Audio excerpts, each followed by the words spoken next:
ಪ್ರೀತಿಯ ಪ್ರವಾದಿ ಮೊಹಮ್ಮದ್ ಸಲ್ಲಲ್ಲಾಹು ಅಲೈಹಿ ವಸಲ್ಲಂ ರವರ ಜೀವನ ಕಷ್ಟವಾಗಿತ್ತ ಅಥವಾ ಸುಲಭ? ಎಷ್ಟು ಕಷ್ಟವಾಗಿತ್ತು? ಅತ್ಯಂತ ಕಷ್ಟಕರ ಜೀವನವಾಗಿತ್ತು. ಪ್ರವಾದಿ ಸಲ್ಲಲ್ಲಾಹು ಅಲೈಹಿ ವಸಲ್ಲಂ ರವರು ತಮ್ಮ ಜೀವನದಲ್ಲಿ ಪಟ್ಟ ಕಷ್ಟ ಜಗತ್ತಿನಲ್ಲಿ ಯಾರು ಆ ಕಷ್ಟ ಪಡಲಿಲ್ಲ. ಪ್ರವಾದಿ ಸಲ್ಲಲ್ಲಾಹು ಅಲೈಹಿ ವಸಲ್ಲಂ ರವರು ಅಲ್ಲಾಹನಿಗೆ ಪ್ರಿಯವಾಗಿದ್ದಾರಾ ಅಥವಾ ಇಲ್ಲ? ಅಲ್ಲಾಹನು ಅತ್ಯಂತ ಪ್ರೀತಿ ಮಾಡುವ ವ್ಯಕ್ತಿ ಅದು ನಮ್ಮ ಪ್ರವಾದಿರವರಾಗಿದ್ದರು. ಅತ್ಯಂತ ಪ್ರೀತಿಯ ವ್ಯಕ್ತಿ ಅಷ್ಟೇ ಕಷ್ಟವಾದ ಜೀವನ. ನಮ್ಮ ಆಲೋಚನೆಗಳೇ ಬೇರೆ. ನಾವು ಅಲ್ಲಾಹನಿಗೆ ಬಹಳ ಹತ್ತಿರವಾಗಿದ್ದೇವೆ, ಆದರೆ ನಮ್ಮ ಮೇಲೆ ಏಕೆ ಕಷ್ಟ ಬರುತ್ತಾ ಇವೆ? ನಮ್ಮ ಸಂಬಂಧ ಅಲ್ಲಾಹನಿಂದ ಬಹಳ ಗಟ್ಟಿಯಾಗಿದೆ, ಆದರೆ ನನಗೇಕೆ ಈ ಕಷ್ಟ ಬರುತ್ತಾ ಇದೆ? ನಮಗೇಕೆ ಈ ತೊಂದರೆಗಳು ಬರುತ್ತಾ ಇವೆ? ನನಗೆ ಏಕೆ ಬರಬೇಕೆಂದು ಇವತ್ತು ನಾವು ಆಲೋಚನೆ ಮಾಡುತ್ತೇವೆ. ಆದರೆ ಪ್ರವಾದಿ ಸಲ್ಲಲ್ಲಾಹು ಅಲೈಹಿ ವಸಲ್ಲಂ ರವರ ಜೀವನವನ್ನು ನೋಡಿ. ಒಮ್ಮೆ ಆಯಿಷಾ ಸಿದ್ದೀಕ ರದಿಯಲ್ಲಾಹು ತಆಲಾ ಅನ್ಹಾರವರು ಕೇಳುತ್ತಾರೆ, ಯಾ ರಸೂಲಲ್ಲಾಹ್, ಉಹುದ್ ದಿನಕ್ಕಿಂತ ಹೆಚ್ಚು ಕಷ್ಟವಾದ ದಿನ ನಿಮ್ಮ ಜೀವನದಲ್ಲಿ ಬಂದಿತ್ತಾ? ಪ್ರವಾದಿರವರು ಹೇಳುತ್ತಾರೆ, ಆಯಿಷಾ, ತಾಯಿಫ್ನ ದಿನ ಬಹಳ ಕಠಿಣವಾಗಿತ್ತು.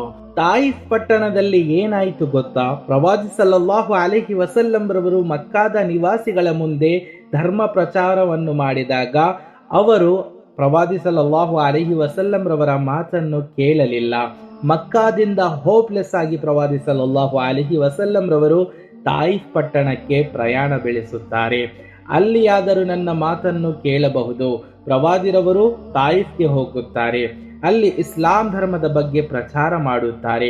ತಾಯಿಫ್ನ ಜನರೂ ಸಹ ಪ್ರವಾದಿ ಸಲ್ಲಲ್ಲಾಹು ಅಲೈಹಿ ವಸಲ್ಲಂ ರವರ ಮಾತನ್ನು ಕೇಳುವುದಿಲ್ಲ, ರಿಜೆಕ್ಟ್ ಮಾಡಿಬಿಡುತ್ತಾರೆ. ಪ್ರವಾದಿ ಸಲ್ಲಲ್ಲಾಹು ಅಲೈಹಿ ವಸಲ್ಲಂ ರವರು ಈಗ ವಾಪಸ್ಸು ಬರುತ್ತಿರುತ್ತಾರೆ. ಈಗ ತಾಯಿಫ್ನ ಜನರು ಏನು ಮಾಡುತ್ತಾರೆಂದರೆ ಪ್ರವಾದಿರವರ ಹಿಂದೆ ತಮ್ಮ ಮಕ್ಕಳನ್ನು ಬಿಡುತ್ತಾರೆ. ಮಕ್ಕಳ ಕೈಯಲ್ಲಿ ಕಲ್ಲುಗಳನ್ನು ಕೊಡುತ್ತಾರೆ. ಆ ಮಕ್ಕಳು ಆ ಕಲ್ಲುಗಳನ್ನು ಪ್ರವಾದಿ ಸಲ್ಲಲ್ಲಾಹು ಅಲೈಹಿ ವಸಲ್ಲಂ ರವರ ಮೇಲೆ ಎಸೆಯುತ್ತಾರೆ. ಆ ಕಲ್ಲುಗಳು ಪ್ರವಾದಿ ಸಲ್ಲಲ್ಲಾಹು ಅಲೈಹಿ ವಸಲ್ಲಂ ರವರ ಮೇಲೆ ಬಿದ್ದಾಗ ಪ್ರವಾದಿರವರ ಶರೀರದಿಂದ ರಕ್ತ ಬರಲು ಪ್ರಾರಂಭವಾಗುತ್ತದೆ. ಪ್ರವಾದಿ ಸಲ್ಲಲ್ಲಾಹು ಅಲೈಹಿ ವಸಲ್ಲಂ ರವರು ಮತ್ತೆ ಮುಂದುವರಿಯುತ್ತಾರೆ. ಹೋಗುವಾಗ ದಾರಿಯಲ್ಲಿ ಒಂದು ಕಡೆ ನಿಲ್ಲುತ್ತಾರೆ. ನಿಂತಾಗ ಜಿಬ್ರೀಲ್ ರವರು ಆಕಾಶದಿಂದ ಪ್ರವಾದಿರವರಿಗೆ ಹೇಳುತ್ತಾರೆ, ಪ್ರವಾದಿರವರೇ, ಈ 2 ಗುಡ್ಡಗಳಿವೆ, ಅಹ್ಬಶೈನ್, ಈ ಗುಡ್ಡಗಳ ಫರಿಷ್ಠೆಗಳು ಬಂದಿದ್ದಾರೆ. ಈಗಲೇ ಅವರಿಗೆ ಆಜ್ಞೆಯನ್ನು ನಾವು ನೀಡೋಣ. ನೀವು ಬರೀ ಆಜ್ಞೆಯನ್ನು ನೀಡಿ. ನಿಮಗೆ ಕಷ್ಟ ಕೊಟ್ಟವರಿಗೆ ಈ 2 ಗುಡ್ಡಗಳ ಮಧ್ಯೆ ಅವರಿಗೆ ನಾಶ ಮಾಡಲಾಗುತ್ತದೆ.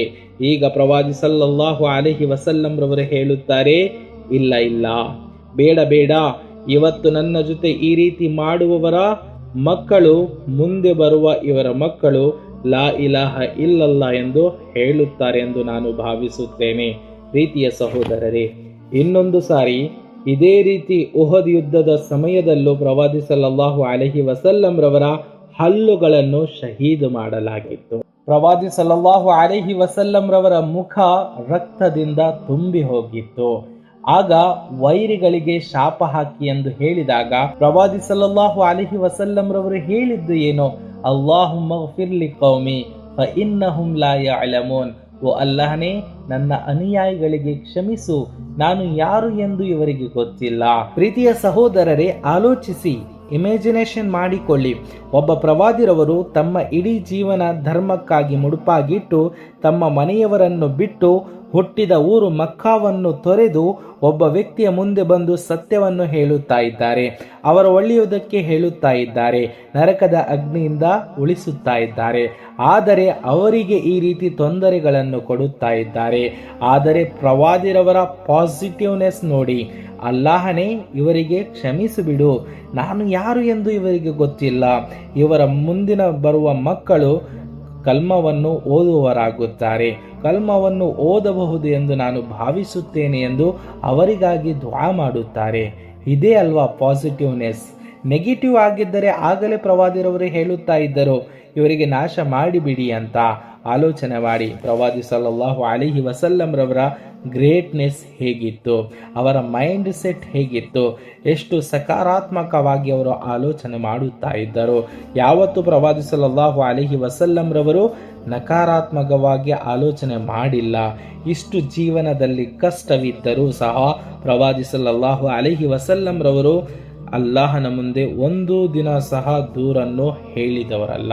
ಇದು ನಮ್ಮ ಪ್ರಾಫೆಟ್ ಮೊಹಮ್ಮದ್ ಸಲ್ಲಲ್ಲಾಹು ಅಲೈಹಿ ವಸಲ್ಲಂ ರವರಾಗಿದ್ದಾರೆ. ಇದು ನಮ್ಮ ಮುತ್ತು ನಬಿ ಸಲ್ಲಲ್ಲಾಹು ಅಲೈಹಿ ವಸಲ್ಲಂ ರವರ ಜೀವನವಾಗಿದೆ. ಈ ರೀತಿಯ ಪಾಸಿಟಿವ್ನೆಸ್ ಅನ್ನು ನಮ್ಮ ಜೀವನದಲ್ಲೂ ನಾವು ತಂದುಕೊಳ್ಳಬೇಕು. ಈ ರೀತಿಯ ಸಕಾರಾತ್ಮಕ ಆಲೋಚನೆಗಳನ್ನು ನಾವು ನಮ್ಮ ಜೀವನದಲ್ಲಿ ನಾವು ಇಟ್ಟುಕೊಳ್ಳಬೇಕು. ಯಾವತ್ತೂ ನಾವು ನೆಗೆಟಿವ್ ಆಗಿ ಆಲೋಚನೆ ಮಾಡಬಾರದು. ನಾವು ನಕಾರಾತ್ಮಕವಾಗಿ ಆಲೋಚನೆಗಳನ್ನು ಯಾವತ್ತೂ ಮಾಡಬಾರದು. ಅಲ್ಲಾಹನು ನಮ್ಮೆಲ್ಲರಿಗೆ ತೌಫೀಕನ್ನು ನೀಡಲಿ.